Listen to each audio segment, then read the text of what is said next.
Organização Geração Patriota levou apoio a qualquer candidatura, no respeito à liberdade membro e da que lituir cidadania consciência.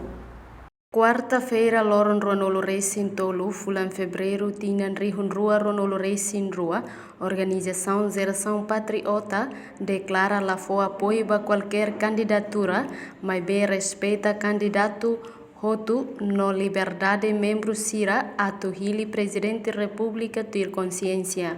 Tuir porta-voz Memísio Freitas, Organização Geração Patriota mos iha visão no missão racic atu hatung hikas luta na insira nia princípio onde liberta povo kiak no mukit contribui para desenvolvimento.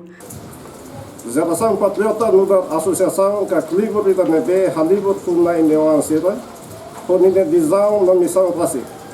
Atu hatuta em hikas princípio luta na insira nian onde liberta povo kiak no mukit no mos contribui para desenvolvimento nacional nação independente da geração abambentura.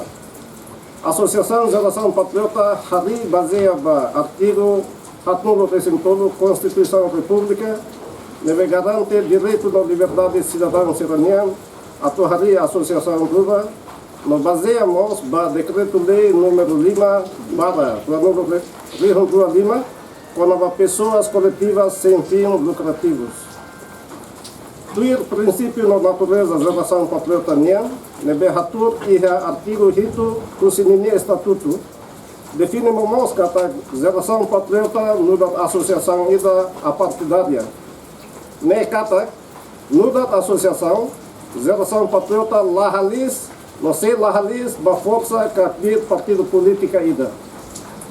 Mas bem, respeita na fatin história na liberdade é uma ideia da CNEL, a tu expressa minha aspiração, onde afilia a força que a organização, que a partido política Roma e retornar a Idovem Timor-Leste. Reportagem Sabina Sansa, Juliana Ranahi, Deolindo Carvalho, Televisão Timor-Post.